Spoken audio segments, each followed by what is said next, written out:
Cricket academy. Sir நீ வந்து பார்த்தீங்கன்னா சாம்பியன் டெஸ்ட் பேட்சில் வந்து INMல இதோட டாபிக் பாருங்கள், சோசியல் ரீஃபார்ம்ஸ் இன் இந்தியாவில் இருக்கக்கூடிய கொஸ்டின் பற்றி நம்ம டிஸ்கஸ் பண்ண போகிறோம். சரிங்களா சார்? முதல் கொஸ்டின் பாருங்கள் சார். 1828 பிரம்ம சமாஜத்தை நிறுவியவர் யார் அப்படின்னு கேட்டிருக்காங்க. பிரம்ம சமாஜத்தை நிறுவியவர் யார் அப்படின்னு பார்த்தீங்கன்னா ராஜாராம் மோகன் ராய் அவர்கள். ராஜாராம் மோகன் ராய் அவர்கள். சரிங்களா? இவர் வந்து பார்த்தீங்கன்னா எந்த இடத்தை சேர்ந்தவரோட எக்ஸாமில் கேட்கலாம். இவர் வந்து பார்த்தீங்கன்னா வங்காளம். சரிங்களா? வங்காள பகுதியை சேர்ந்தவர். இது வந்து பார்த்தீங்கன்னா ஒரு படித்த இளைஞர். அது மட்டும் இல்லாமல் மேலை நாட்டு கருத்துக்களை இந்தியாவில் பரப்ப வேண்டும் என்று பாடுபட்டவர். ஓகேங்களா? இந்த பிரம்ம சமாஜம் என்பது 1928 இந்த டேட்டு கூட படித்து வச்சிங்க சார். ஆகஸ்ட் மாதம் 20ஆம் தேதி. ஓகேங்களா? ராஜாராம் மோகன் ராய்க்கு இந்த ராஜா இந்த ராம் மோகன் ராய் என்றதான் அவருடைய பெயர். சரிங்களா? இந்த ராஜா என்றது வந்து பட்டம் வந்து யார் கொடுத்தாங்க கூட கேட்பாங்க. 2ஆம் அக்பர் வந்து கொடுத்தாரு. சரிங்களா? 2ஆம் அக்பர் கொடுத்தாரு, ஞாபகம் வச்சுங்க.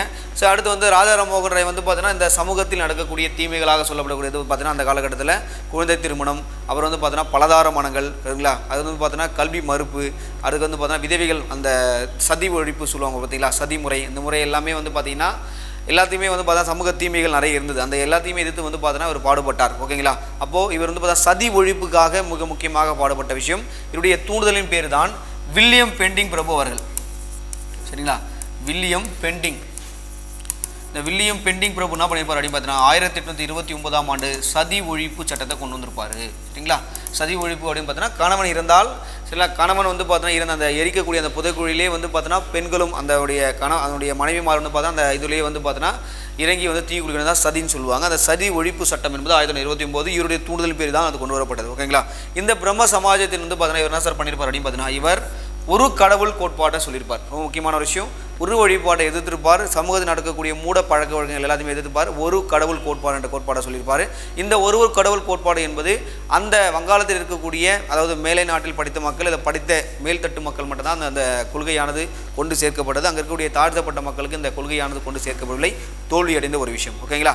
அப்போது இவர் வந்து பார்த்தீங்கன்னா சார் எங்கே சார் கோவில் கட்டினாரோட கேட்பாங்க. இது வந்து பார்த்தீங்கன்னா வங்காளத்தை சேர்ந்தவர் தானே, அதனால் கல்கத்தாவில் வந்து பார்த்தீங்கன்னா ஒரு கோவில் கட்டியிருப்பார். அந்த கோவிலுக்குள் வந்து பார்த்தீங்கன்னா எந்த ஒரு உழு வழிபாடும் எந்த ஒரு சிலையும் வந்து பார்த்தீங்கன்னா அங்கே இருந்திருக்காது. ஓகேங்களா? அப்போது இந்த பிரம்ம சமாஜத்துடைய கொள்கைகள் கேட்கலாம், ஒரு ஸ்டேட்மெண்ட் மாதிரி கேட்கலாம். பிரம்ம சமாஜத்துடைய கொள்கைகள் தாழ்த்தப்பட்ட மக்களிடம் கொண்டு சேர்க்கப்பட்டதா அப்படின்னு கேட்டிங்கன்னா தாழ்த்தப்பட்ட மக்கள் இதை ஏற்றுக்கொள்ளவில்லை. ஓகேங்களா? ஒரு கடவுள் வந்து பார்த்தீங்கன்னா அந்த கோட்பாடை அவங்க ஏற்றுக்கொள்ள. ஓகேங்களா? அடுத்து இந்த பிரம்ம சமாஜத்தில் வந்து பார்த்தீங்கன்னா இன்னும் சில பேர்லாம் சேர்றாங்க. அவங்க வந்து பார்த்தா என்ன சமாஜமாக மாறுதுன்ற எல்லாத்தையுமே நம்ம பின்னாடி பார்க்கலாம். ஓகேங்களா? ஸோ அடுத்து தேவேந்திரநாத் தாகூரினுடைய அமைப்பு டேஸ் என அழைக்கப்படுது அப்படின்னு கேட்குறாங்க. சரிங்களா? தேவேந்திரநாத் தாகூருடைய அமைப்பு என்பது ஆதி பிரம்ம சமாஜம் சொல்லுவாங்க. சரிங்களா? பிரம்ம சமாஜம் உருவாக்கப்பட்டது 1828 உருவாக்கப்பட்டது. அதில் வந்து பார்த்தீங்கன்னா ஒரு சீடராக அறியப்பட்டவர் யாருன்னா தேவேந்திரநாத் தாகூர். இவர் யார் அப்படின்னு பார்த்தீங்கன்னா ரவீந்திரநாத் தாகூருடைய தந்தை. சரிங்களா? இவர் சார் என்ன சார் பண்ணியிருப்பார் அப்படின்னு பார்த்தீங்கன்னா இவர் 1839 தத்துவ போதனி சபா, இது எதுக்காக சார் உருவாக்கப்பட்டது அப்படின்னு பார்த்தீங்கன்னா இவர் வங்காளத்தை சேர்ந்தவர் தான். சரி, இவர் எதுக்காக அந்த தத்துவ போதனி சபா உருவாக்குறாரு அப்படின்னு பார்த்தீங்கன்னா பிரம்ம சமாஜத்துடைய கொள்கைகளை பரப்ப வேண்டுறதுக்காக தான் இந்த இதுவே உருவாக்குறார். 1939 வந்து உருவாக்குறார். ரொம்ப முக்கியமான ஒரு விஷயம். ஓகேங்களா சார்? இவர் வந்து பார்த்தீங்கன்னா ஆதி பிரம்ம சமாஜம் என்ற ஒரு அவர் வந்து விட்டு சென்ற கொள்கைகளை எல்லாத்தையுமே ஒரு ஃபாலோ பண்ணுறாரு. இவர் என்ன சார் சொல்கிறார்? இவரும் ஒரு கடவுள் கோட்பாடை தான் சொல்கிறாரு. அதுபோல் கடவுள் என்பவர் யார் அப்படின்னு சொல்கிறாங்க பார்த்தா நற்குணங்கள் சிறந்தவர். ஓகேங்களா? அது மாதிரி இருக்கிறவங்க தான் பார்த்தீங்கன்னா கடவுள்னே இவர் சொல்லியிருப்பார், இந்த தேவேந்திரநாத் தாகூர் அவர்கள். சரி, இதிலே வந்து பார்த்தீங்கன்னா நிறைய பிரச்சனைகள் நடக்கும் சார். சரிங்களா? இவருக்கு பிறகு வந்து வரக்கூடியவர் யார் பார்த்தீங்கன்னா கேசவ் சந்திர சென் வருவார். இந்த தேவேந்திரநாத் இந்த பிரம்ம சமாஜத்துக்குள்ள கேசவ் சந்திர சென் வருவார். ஸோ இவர் என்ன பண்ணுவார் அப்படின்னு பார்த்தீங்கன்னா இவரும் 1857 இந்த காலகட்டத்தில், அதாவது ரெவால்ட் அப்போ தான் என்ன பண்ணுறாரு பிரம்ம சமாஜத்தில் இணைவார். சரி, தேவேந்திரநாத்தினுடைய கொள்கைகள் எல்லாமே வந்து பார்த்தீங்கன்னா மிக பழமை வாய்ந்ததாக இருக்குது. சரிங்களா? இங்கே முன்னாடி இருக்கக்கூடிய இளைஞர்கள் அந்த ஒத்து போடுறதுக்காக இவர் தனியாக பிரிந்து சென்று 1866 சரிங்களா 1965 பிரிஞ்சு போயிடுவாங்க. 66 வந்து பார்த்தோன்னா இந்திய பிரம்ம சமாஜத்தை உருவாக்கியிருப்பார். இந்திய பிரம்ம சமாஜம். சரிங்களா? இந்திய பிரம்ம சமாஜத்தை உருவாக்கியிருப்பார். அது யாரும் கேட்கலாம், கேசவ் சந்திர சென் அவர்கள். ஸோ அதுக்கடுத்து இந்த கேசவ் சந்திர சென்லேருந்து பார்த்தோன்னா சில பேர் பிரிஞ்சு போய் என்ன பண்ணியிருப்பாங்கன்னா சாதாரண சமாஜத்தை உருவாக்கியிருப்பாங்க. சரிங்களா? அது மாதிரி கொஸ்டின்ஸ் வந்து கேட்கறதுக்கு நிறைய வாய்ப்பு இருக்குது. அப்போது தேவேந்திரநாத் தாகூருடைய அமைப்பு என்பது ஆதி பிரம்ம சமாஜம். ஓகேங்களா? அடுத்த கொஸ்டின் பாருங்கள். ஸோ அடுத்து நவீன வங்காள உடனுடைய தந்தை. சரிங்களா? முன்னோடி யார் கேட்குறாங்க, முன்னோடி யார் அப்படின்னு பார்க்கலாம். நவீன வங்காள உடனுடைய முன்னோடி யார் அப்படின்னு பார்த்தீங்கன்னா ஈஸ்வர சந்திர வித்யாசாகர் அவர்கள். சரிங்களா? சார் என்ன சார் நடந்திருக்கும் அப்படின்னு பார்த்தீங்கன்னா சார் இவர் வந்து பார்த்தீங்கன்னா இவர் நம்முடைய பிரம்ம சமாஜத்தில் என்ன சொல்லியிருப்பாங்க, மேலை நாட்டு கருத்துக்கள் ஒரு பகுத்தறிவு சிந்தனை எல்லாத்தையுமே பேசியிருப்பாங்க. அந்த மேலை நாட்டு கருத்துக்கள் எல்லாமே நம்மளுடைய இந்து மரபுகள் இருக்குன்னு சொல்லிட்டு வாதாடியவர் யார் அப்படின்னு பார்த்தீங்கன்னா நம்முடைய ஈஸ்வர் சந்திர வித்யாசாகர் அவர்கள் தான். இவருடைய தூண்டுதலின் பேர் தான் வந்து பார்த்தீங்கன்னா விதவை மறுமண சட்டமானது கொண்டு வரப்பட்டது. ரொம்ப முக்கியமான ஒரு விஷயம். அது வந்து பார்த்தீங்கன்னா 1856 கொண்டு வந்திருப்பாங்க. விதவை மறுமண சட்டம் கொண்டு வரப்பட்டிருக்கும். ரொம்ப முக்கியமானது. அது மட்டும் இல்லாமல் இவருடைய தூண்டலின் பேர் தான் குழந்தை திருமணத்துக்கான ஒரு வயது வருமானது நிர்ணயிக்கப்பட்டிருக்கும். அது வந்து பார்த்தீங்கன்னா 1860 சொல்லியிருப்பாங்க. அதாவது 1860 என்ன சொல்லியிருப்பாங்க அப்படின்னு பார்த்தீங்கன்னா 10 வயசு சொல்லியிருப்பாங்க. ஒரு குழந்தைக்கு வந்து பார்த்தீங்கன்னா ஒரு பெண் குழந்தைக்கு திருமண வயது என்பது நிர்ணயிக்கப்பட்டிருக்கும் 1860. ஓகேங்களா. ஸோ அடுத்து 1891 வந்து பார்த்தீங்கன்னா 12 வயசு அப்படின்னு சொல்லியிருப்பாங்க. சரிங்களா. அதுவே வந்து பார்த்தீங்கன்னா 1925 வந்து பார்த்தீங்கன்னா 13 வயதுன்னு சொல்லி நிர்ணயம் செய்யப்பட்டிருக்கும். ஆனால் அதை வந்து எல்லா மக்களும் ஃபாலோ பண்ணலாம் கிடையாது. அப்போது படித்த இளைஞர்கள் மற்றும் நீதிபதிகள் வழக்கறிஞர்கள் இருக்காங்க பார்த்தீங்கன்னா அவங்க மட்டும் தான் அந்த இதை பற்றியான அறிவை வந்து பெற்றிருப்பாங்க. ஓகேங்களா. அப்போது முதல் திருமண சட்டம் வந்து பார்த்தீங்கன்னா அந்த வயது வரம்பு சட்டமானது கொண்டு வரப்பட்டது முக்கியமான காரணம் வந்து யாருன்னு கேட்பாங்க, ஈஸ்வர சந்திர வித்யாசாகர் அவர்கள். விதவை மறுமண சட்டம் வந்து கொண்டு வரது முக்கியமான காரணம் இருந்தது யாருன்னு கேட்பாங்க, ஈஸ்வர சந்திர வித்யாசாகர் தான் நீங்கள் சொல்லணும். ஓகேங்களா. ஸோ அடுத்த கொஸ்டின் பாருங்கள். ஸோ அடுத்து மேட்ச் ஆஃப் ஃபாலோயிங் கேட்டிருக்காங்க. சரிங்களா. விதவை மறுமண சங்கம் எப்போது சார் உருவாக்கப்பட்டது அப்படின்னு கேட்டிருக்காங்க. சரிங்களா. சார் இது எல்லாமே வந்து பார்த்தீங்கன்னா எதில் சார் வரும் பார்த்தீங்கன்னா பிரார்த்தன சமாஜத்தில் வரும். பிரார்த்தன சமாஜம் என்பது இதில் எல்லாமே சரிங்களா. பிரார்த்தன சமாஜம்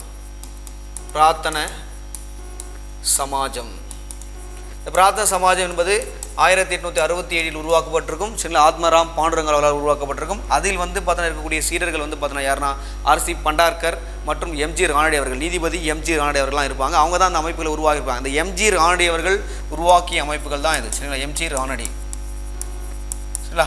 எம்ஜி ரானடே அவர்கள் வந்து உருவாக்கியவருடைய அமைப்பு தான். சரிங்களா. இதில் விதவை மறுமண சங்கம் சார் எங்கே சார் அப்படின்னு பார்த்தீங்கன்னா இந்த விதவை மறுமண சங்கம் வந்து எப்போனா 1861. சரிங்களா.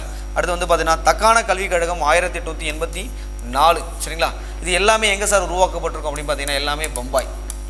சரிங்களா. பிரார்த்தனா சமாஜம் என்பது பம்பாய். ஓகேங்களா. அடுத்து விதவை மறுமண சட்டம் 1856.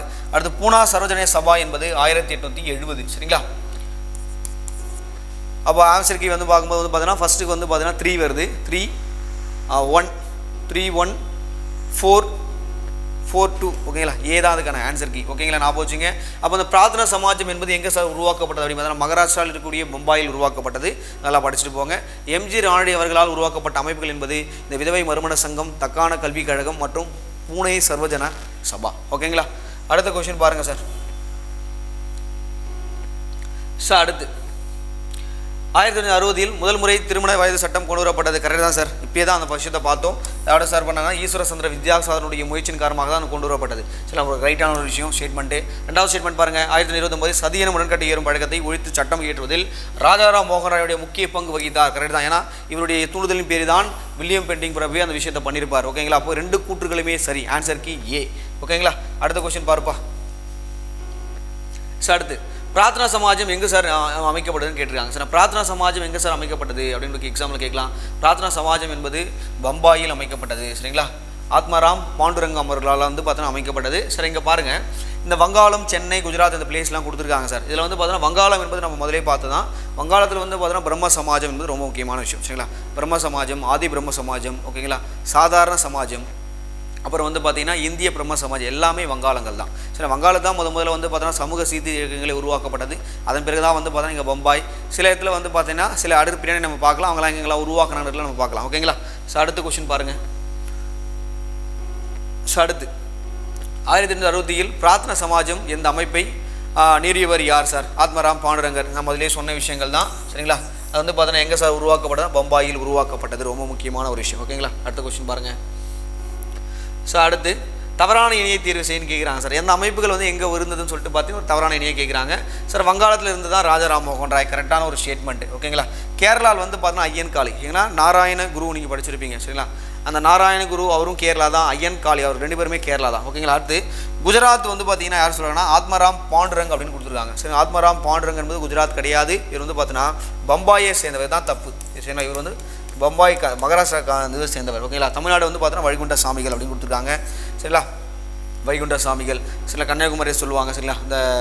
அந்த சாமி தோப்பு அப்படின்னு சொல்லுவாங்க, ஞாபகம் வச்சுங்க. அந்த கன்னியாகுமரி மாவட்டத்தில் கூட சாமி தோப்பு, சரிங்களா. அந்த இடத்துல பார்த்தீங்கன்னா வைகுண்ட சாமிகள், ஐயா வழி இதெல்லாம் ஏற்படுத்தியிருப்பாங்க, ஓகேங்களா. இதில் நம்ம குஜராத்தில் வந்து பார்த்தீங்கன்னா என்ன கொடுத்துருன்னா ஆத்மராம் பானகர் வந்து பம்பாயை சேர்ந்தவர். அப்போ குஜராத்தில் யார் இருந்தாங்க அப்படின்னு பார்த்தீங்கன்னா, குஜராத்தில் பிறந்தவர் அப்படின்னு பார்த்தீங்கன்னா யார் சொல்லணும் அப்படின்னு பார்த்தீங்கன்னா நீங்கள் தயானந்த சரஸ்வதியை நீங்கள் சொல்லணும்.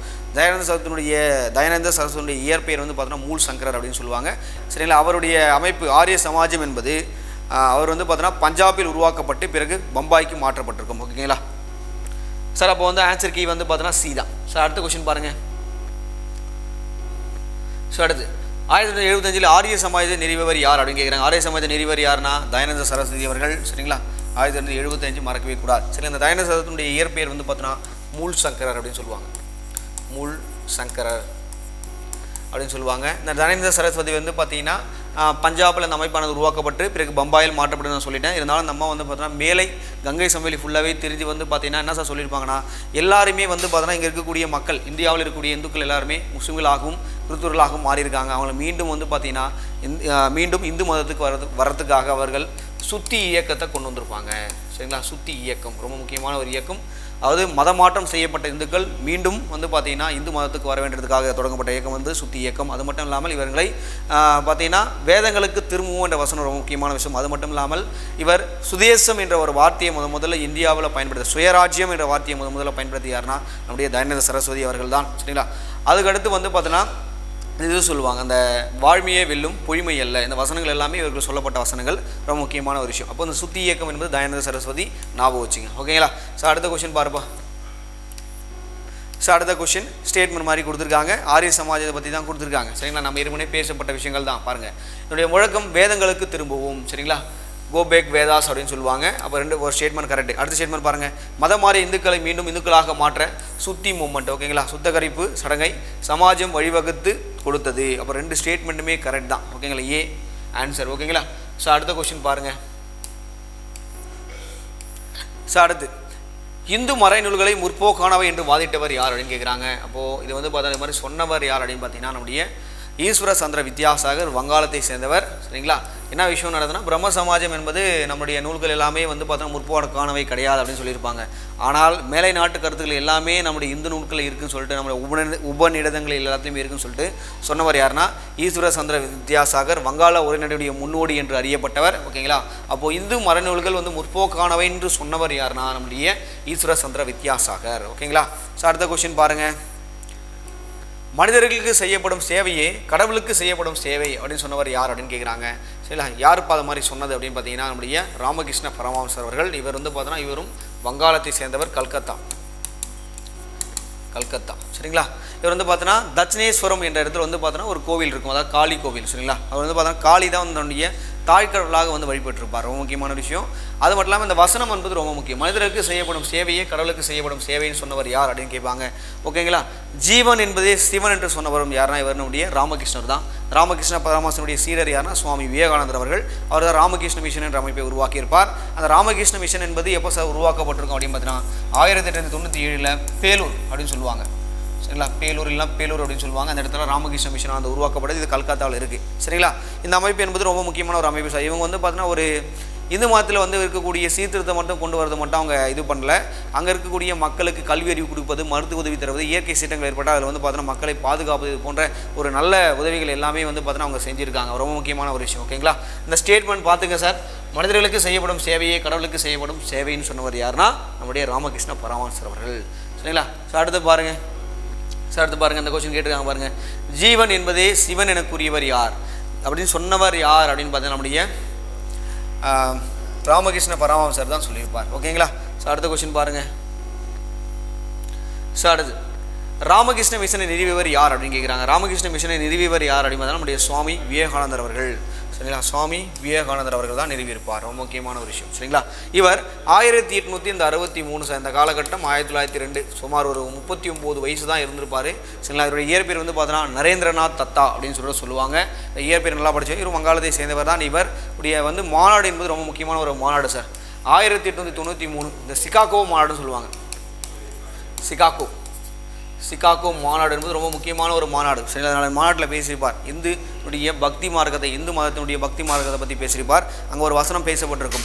அது இந்து மதத்தில் இருக்கக்கூடிய மூட பழக்க வழக்கங்களை வந்து எதிர்த்திருப்பார். அங்கே இருக்கக்கூடிய சடங்குகள் சம்பிரதாயத்தில் தாழ்த்தப்பட்ட ஒடுக்கப்பட்ட மக்களும் கலந்து கொள்ள வேண்டும் என்பதற்காக அந்த விஷயத்தை சொல்லியிருப்பார். ஓகே, ரொம்ப முக்கியமான விஷயம் சுவாமி விவேகானந்தர். அது மட்டும் இல்லாமல் இந்த 1893 வந்து பார்த்தீங்கன்னா அந்த சிகாகோ மாநாட்டில் கலந்து கொண்ட ஒரு அயர்லாந்து நாட்டை சேர்ந்த பெண்மணி யாருன்னா அன்னி பெசன்ட் அம்மையாரும் கலந்து கொண்டிருப்பார். ரொம்ப முக்கியமான ஒரு விஷயம். ஓகேங்களா, ஞாபகம் வச்சுங்க. சார் அடுத்த கொஸ்டின் பாருப்பா. சார் அடுத்து ரவீந்திரநாத் தாத்தா என்ற இயற்பெயர் கொண்டவர் யார் அப்படின்னு கேட்குறாங்க. யார்ப்பா? சுவாமி விவேகானந்தர் அவர்கள் தான். ஞாபகம் வச்சுங்க. சரிங்களா. சார் அடுத்த கொஸ்டின் பாருங்கள். சார் அடுத்து ஒரு ஸ்டேட்மெண்ட் மாதிரி கொடுத்துருக்காங்க. நான் சொன்ன விஷயங்கள் தான் பார்க்கலாம். 1993 சிகாகோவில் வந்து பார்த்தீங்கன்னா உலக சமழ மாநாடு நடைபெற்றது. ஓகே, கரெக்ட் தான்.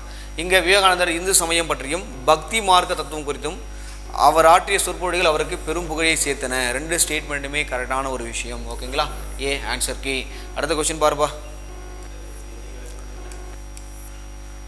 சார் அடுத்த கொஸ்டின் ரவீந்திரநாத் தாகூருடைய தந்தை யார் அப்படின்னு கேட்குறாங்க. ரவீந்திரநாத் தாகூருடைய தந்தை யார்? மகரிஷி தேவேந்திரநாத் தாகூர் தான். சரிங்களா, தேவேந்திரநாத் தாகூர் அவர்கள் தான். சரிங்களா. இதுதான் வந்து ஆதி பிரம்ம சமாஜம், தத்துவ போதனை சபா, அது 2 அமைப்பு ரொம்ப முக்கியமான ஒரு அமைப்புகள். சரிங்களா, அது ஞாபகம் வச்சுங்க. நம்முடைய பிரம்ம சமாஜத்தை உருவாக்கிய ராஜாராம் மோகன் ராயினுடைய சீடராக அறியப்பட்டவர் தான் மகரிஷி தேவேந்திரநாத் தாகூர், வங்காளத்தை சேர்ந்தவர். ஓகேங்களா. அப்போ ரவீந்திரநாத் தாகூருடைய தந்தை யார் அப்படின்னு பார்த்தீங்கன்னா மகரிஷி தேவேந்திரநாத் தாகூர் அவர்கள். ஓகேங்களா. சார் அடுத்த கொஸ்டின் பாருங்கள். ராஜாராம் மோகன் ராய் எந்த இடத்தில் பிரம்ம சமாஜத்தை நிறுவினார்? அவர் வந்து பார்த்தீங்கன்னா எங்கே சார் நிறுவினார்? கல்கத்தாவில் தான் நிறுவினார். சரிங்களா. ராஜாராம் மோகன் ராய் கல்கத்தாவில் நிறுவினார். ரொம்ப முக்கியமான ஒரு விஷயம். சரிங்களா. ஓகேங்களா. அது மட்டும் இல்லாமல் இன்னொன்று கேட்பாங்க சார், இந்திய மறுமலர்ச்சியுடைய தந்தை யாருன்னு கேட்பாங்க. ராஜாராம் மோகன் ராய் சொல்லுவோம். அதுக்கு புதிய இந்தியாவினுடைய விடிவெள்ளி அப்படின்னு கூட கேட்டால் கூட நீங்கள் ராஜாராம் மோகன் ராய் தான் நீங்கள் சொல்லணும். ஓகேங்களா, ரொம்ப முக்கியமான ஒரு விஷயம். ஸோ அடுத்த கொஸ்டின் பாருப்பா.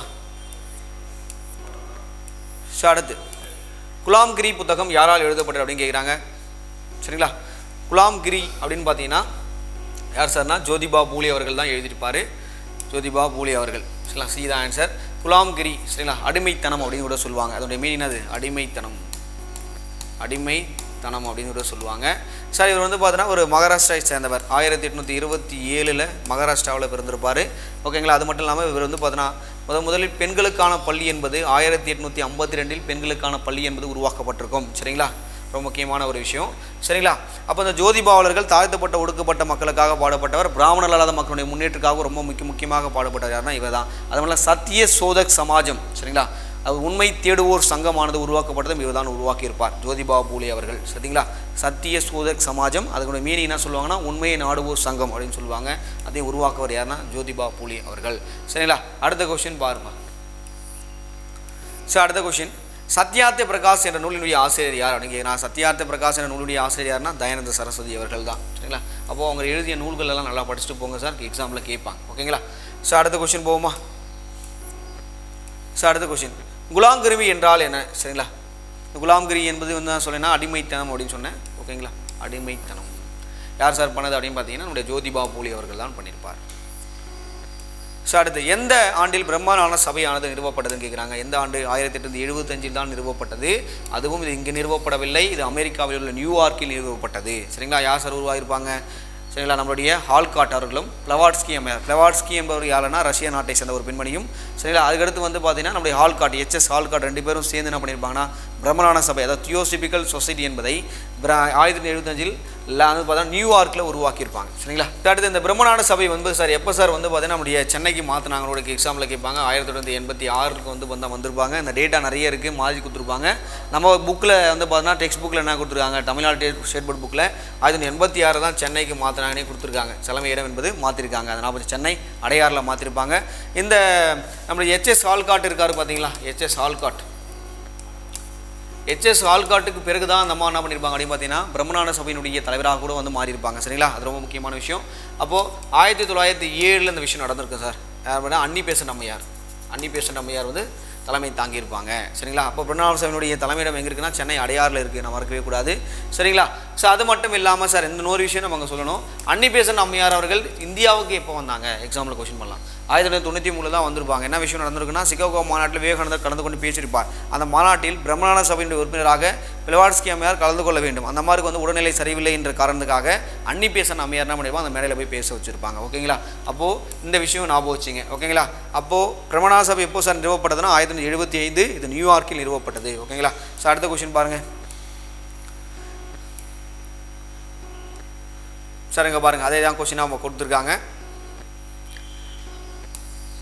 1975 அமெரிக்காவில் நிறுவப்பட்ட அமைப்பு 1986 இந்தியாவில் சென்னை அடையாருக்கு மாற்றப்பட்டது. சரிங்களா? கரெக்டான ஒரு விஷயம் தான். ரெண்டாவது ஸ்டேட்மெண்ட் பார்ப்போம். அன்னி பெசன்ட் வந்து பிரம்மஞான கருத்துக்களை தன்னுடைய யங் இந்தியா காமன்வெல்த் செய்தித்தாள்களின் மூலமாக பரப்பினார்னு கொடுத்துருக்காங்க. அப்போது யங் இந்தியான்றது கிடையாது, அவங்களுடைய பத்திரிகை என்பதுனா சொல்லுவாங்க நியூ இந்தியான்னு சொல்லுவோம். யங் இந்தியா யார் அப்படி பார்த்தோன்னா காந்தி அடிகள் வருது. சரிங்களா? அப்போது இது தவறான ஒரு ஸ்டேட்மெண்ட் தான். நியூ இந்தியான்னு கொடுத்தாங்க, 2 ஸ்டேட்மெண்ட் நம்ம கரெக்ட் போட்டுக்கலாம். அப்போது முதல் ஸ்டேட்மெண்ட் கரெக்டு, ரெண்டாவது ஸ்டேட்மெண்ட் என்பது தவறான ஒரு விஷயம். ஓகேங்களா? ஸோ அடுத்த கொஸ்டின் பாருங்கள். ஸோ அடுத்து 1952 ஒடுக்கப்பட்டோருக்கான முதல் பள்ளி. சரிங்களா? ஒடுக்கப்பட்ட மக்களுக்காக தொடங்கப்பட்ட முதல் பள்ளி என்பது பூனாவில் திறந்தவர் யார் அப்படின்னு பார்த்தா நம்முடைய ஜோதிபா புலே அவர்கள். 1952. சரிங்களா? பெண்களுக்கான பள்ளியின் போது 1848 சொல்லுங்கள். ஆனால் ஒடுக்கப்பட்ட மக்களுக்கான பள்ளின்னு சொல்லும்போது நீங்கள் ஜோதிபா புலே அவர்கள் 1852 தான் சொல்லுவோம். ஓகேங்களா? முதல்ல நான் சொல்லியிருக்கும் போது அந்த விஷயத்தை வந்து கொஞ்சம் மாற்றிங்க. ஓகேங்களா? அடுத்த கொஸ்டின் பாருங்கள். ஸோ அடுத்து சத்யசோதக் சமாஜ் என்ற அமைப்பை நிறுவியவர் யார் அப்படின்னு கேட்குறாங்க. சத்யசோதக் சமாஜ் வந்து நிறுவியவர் யார் அப்படின்னு பார்த்தா ஜோதிபா புலே அவர்கள் தான் நிறுவனார். இதான் வந்து உண்மை நாடுவோர் சங்கம் நான் சொன்னேன். ஓகேங்களா? அடுத்த கொஸ்டின் பாருங்கள். ஸோ அடுத்து ஸ்ரீ நாராயண தர்ம பரிபாலன யோகம் சரிங்களா என்ற அமைப்பை உருவாக்கியவர் யார் அப்படின்னு கேட்குறாங்க. நம்மளுடைய நாராயண குரு அவர்கள். இவர் கேரளாவில் வந்து பார்த்தீங்கன்னா பிறந்திருப்பார். இவர் வந்து பார்த்தீங்கன்னா அங்கே இருக்கக்கூடிய ஒடுக்கப்பட்ட மக்களுக்காக பாடுபட்டுருவார். அதுவும் குறிப்பாக சொல்லணும்னா அங்கே இருக்கக்கூடிய ஈழவர் மக்கள், அந்த மக்களுக்காக பாடுபட்ட ஒரு முக்கியமான ஆள். அங்கே வந்து பார்த்தீங்கன்னா ஒரு அருவிபுரம் என்ற இடத்துல வந்து பார்த்தீங்கன்னா ஒரு கோவில் கட்டி அங்கே தாழ்த்தப்பட்ட ஒடுக்கப்பட்ட மக்கள் எல்லாருமே அந்த கோவிலுக்குள்ளே வரலாம் அப்படின்ட்டு சொல்லியிருப்பார். ஓகேங்களா? ஏன்னா அந்த காலகட்டத்தில் திருவிதாங்கூர் சமஸ்தானத்தில் வந்து பார்த்தீங்கன்னா தாழ்த்தப்பட்ட ஒடுக்கப்பட்ட மக்கள் கோவிலுடைய சுற்று பிரகாரங்களே கூட சுற்றி வர முடியாது. ஓகேங்களா? சுற்றி இருக்கக்கூடிய தெருக்களுக்கு கூட வளம் வர முடியாது. அது மாதிரி ஒரு தீண்டாமையை வந்து அனுபவிச்சிருந்தாங்க. அவங்க வந்து கோவிலுக்குள்ளே அனுமதிக்க மாட்டாங்க. சரி, இப்போ கூட இருக்கக்கூடிய சுச்சுவேஷனில் வந்து பார்த்தீங்கன்னா நம்முடைய பெரிய பெரிய கோவிலில் வந்து தாழ்த்தப்பட்ட ஒடுக்கப்பட்ட மக்களும் கிடையாது, பிற்படுத்தப்பட்ட மக்கள் கூட அவங்களுடைய அந்த கோவிலுடைய கருவறைக்குள்ள அனுமதிக்கான இது வந்து கிடையாது. சரிங்களா? அது மாதிரி எல்லாம் அங்கே வந்து பார்த்தீங்கன்னா இப்போ நடந்து கொண்டு தீண்டாமை நடந்து கொண்டு இருக்குது. அந்த காலகட்டத்தில் எப்படிலாம் நடந்திருக்கு பாருங்கள். அப்போது இழவர் மக்கள் அந்த மாதிரி கொடுமைகளை அனுபவிச்சிருக்காங்க. அதனால் அவங்களுக்காக தனியாக ஒரு கோவில் கட்டி நீங்கள் எங்கே வழிபடுங்கன்னு சொல்லிட்டு சொன்னது யாருன்னா நாராயண குரு அவர்கள். ஓகேங்களா? சார் அடுத்த கொஸ்டின் பாருங்கள். சார் அடுத்து 1907 ஜாது ஜன பரிபாலன சங்கம் என்ற அமைப்பை நிறுவியவர் யார் அப்படின்னு கேட்குறாங்க. ஜாது ஜன பரிபாலன சங்கம் நிறுவியவர் யாருன்னா ஐயன்காளி. இவரும் வந்து பார்த்தீங்கன்னா கேரளாவை சேர்ந்தவர். இவர் வந்து இவருடைய பிறந்த ஊர் என்பது வெங்கனூர். சரியா? வெங்கனூர் 1863 பிறந்திருப்பார். ஓகேங்களா? நான் போச்சுங்க ஜாது ஜன பரிபாலன சங்கம். ஓகேங்களா? சார் அடுத்த கொஸ்டின் பாருங்கள். அமைப்புகள் கொடுத்துருக்காங்க. அந்த அமைப்பு எப்போது சார் உருவாக்கப்பட்டதுன்னு கேட்டுருக்காங்க. சரிங்களா? முதல்ல பிரம்ம சமாஜம் உருவாக்கப்பட்டது எப்போ பார்த்தீங்கன்னா 1828. ஆப்ஷனில் வந்து பார்க்கும்போது 2 ஆப்ஷன் இருக்குது. ஓகேங்களா? சூஸ் பண்ணுவோம். அடுத்து பிரார்த்தனா சமாஜம். பிரார்த்தனா சமாஜம் எப்போ சார் உருவாக்கப்பட்டது பார்த்தீங்கன்னா 1867 உருவாக்கப்பட்டது. சரிங்களா? ரெண்டாவது. சரிங்களா? அடுத்து ஆரிய சமாஜம். சரிங்களா? ஆரிய சமாஜம் என்பது சார் ஆரிய சமாஜம் 4 ஆரிய சமாஜம். அடுத்து பிரம்ம சமாஜம் என்பது பிரம்மஞான இயக்கம். பிரம்மஞான இயக்கம் என்பது ஓகே. சரிங்களா? அப்போது நம்ம ஆப்ஷன் கீ வந்து பார்த்தா இதுக்கு ஏற்ற மாதிரி தான் நம்ம மேட்ச் பண்ண முடியும். ஓகேங்களா? அப்போ ஆன்சர் வந்து டி தான் வரணும். இங்கே பாருங்கள், பிரம்ம சமாஜம் வந்து 1828, பிரார்த்தனா சமாஜம் என்பது 1867, அடுத்து ஆரிய சமாஜம் என்பது 1875, பிரம்மஞான இயக்கம் என்பது 1875. ஓகேங்களா? இந்த அமைப்புகள் எங்கே சார் உருவாக்கப்பட்டது, அமைப்புகள் எங்கே இருந்து கூட எக்ஸாம்பிள் கேட்பாங்க. யார் உருவாக்குனாங்க எல்லாம் நல்லா படிச்சுட்டு போங்க. ஓகேங்களா? ஆன்சர் வந்து பார்த்தீங்கன்னா டி. சார் அடுத்த கொஸ்டின் பாருங்கள். சார் அடுத்து அலிகார் ஆங்கிலியோ ஓரியண்டல் கல்லூரியை நிறுவியவர் யார் அப்படின்னு கேட்குறாங்க. சார் சையத் அகமது கான் அவர்கள். சரிங்களா? சார் நான் நடந்திருக்கும் அப்படின்னு பார்த்தீங்கன்னா முஸ்லீம்கள் மேற்கத்திய கல்விகளை படித்தால் தான் அவர்களுடைய வாழ்வில் முன்னேற்றம் ஏற்படும்னு சொல்லிட்டு சொன்னவர் யாருன்னா இவர் தான். அதுக்காக வந்து ஆங்கிலத்தில் இருக்கக்கூடிய அறிவியல் நூல்கள் எல்லாத்தையுமே உருது மொழியில் வந்து டிரான்ஸ்லேட்டும் பண்ணியிருப்பார். யார்? சார் சையத் அகமது கான் அவர்கள். இது வந்து பார்த்தா இந்த ஆங்கிலேயன் அலிகார் இயக்கம் சொல்லுவாங்க. சார் இவர் வந்து ஏற்படுத்த இயக்கம் என்பது அலிகார் இயக்கம். இந்த அலிகார் இயக்கம் என்பது 1875 இதுவும். சரிங்களா? அந்த அலிகார் இயக்கம் 1875 உருவாக்கப்பட்டிருக்கும். முகமதி ஆங்கிலேய ஓரியண்டல் கல்வியானது நிறுவியவர் யாருன்னா இவர் அலிகார் என்ற இடத்தில் நிறுவியிருப்பார். இந்த கல்லூரியானது பல்கலைக்கழகமாக, அதாவது யூனிவர்சிட்டியாக பல்கலைக்கழகமாக வந்து பார்த்தா தரம் உயர்த்தப்பட்டது எப்போனா 1920 தரம் உயர்த்தப்பட்டிருக்கும். ரொம்ப முக்கியமான விஷயம். சரிங்களா, படிச்சுட்டு போங்க. சர் சையது அகமது கான் அவர்கள் முகமது ஆங்கிலேய ஓரின கல்வியை நிறுவியவர். சார் அடுத்த கொஸ்டின் பாருங்க. ராஸ்ட்கோப்தார் யாருடைய முழக்கம் அப்படின்னு கேட்குறாங்க. சரிங்களா, ராஸ்ட்கோப்தார்னா அப்படின்னா சொல்லுவாங்கன்னா உண்மை விளம்பி அப்படின்னு சொல்லுவாங்க. இது வந்து பார்சி இயக்கத்தினுடைய ஒரு இதுதான், பார்சி இயக்கம். சரிங்களா, உண்மை விளம்பி அப்படின்னு சொல்லுவாங்க.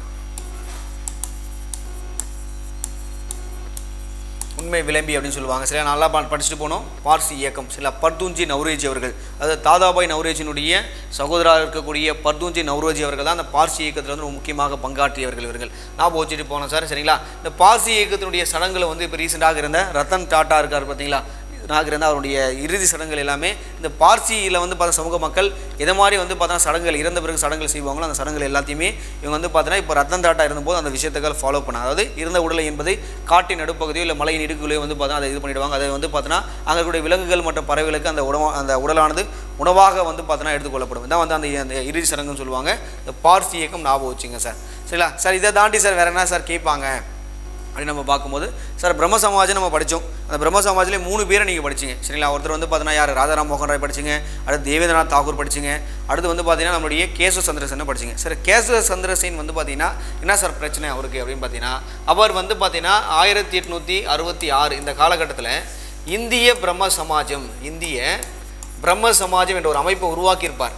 சரிங்களா, உருவாக்கி என்ன பண்ணிப்பார்னா குழந்தை திருமணத்துக்கு எதிராக ரொம்ப பாடுபட்டிருப்பார், நிறைய பேசியிருப்பார். குழந்தை திருமணங்கள் மறுப்பு பண்ணணும்னு சொல்லுவார். இருந்தாலும் அவர் பண்ண மிகப்பெரிய தப்பு என்பது அவருடைய பெண்ணை வந்து பார்த்தீங்கன்னா பீகாருடைய இளவரசர், சரிங்களா, பீகாருடைய இளவரசராக இருக்கக்கூடிய, அதாவது கூச் பகுதி சொல்லுவாங்க, கூச் இளவரசருக்கு தன்னுடைய பெண்ணை வந்து பார்த்தீங்கன்னா திருமணம் செய்து கொடுத்துருப்பார். 14 வயசு கூட அந்த பெண்ணுக்கு ஆயிருக்காது. பெண்ணை திருமணம் செய்து கொடுத்ததுனால அப்போ இவருக்குள்ளேயே வந்து பார்த்தீங்கன்னா கொள்கைகள் கரெக்டாக இல்லைன்றதுக்காக தான் நம்ம அந்த அமைப்பிலிருந்து பிரிந்து சென்று ஆனந்த மோகன் போஸ் அவர்களும் சரிங்களா சிவநாத சாஸ்திரி இவங்க 2 பேரும் சேர்ந்து என்ன பண்ணியிருப்பாங்கன்னா சாதாரண சமாஜத்தை உருவாக்கியிருப்பாங்க.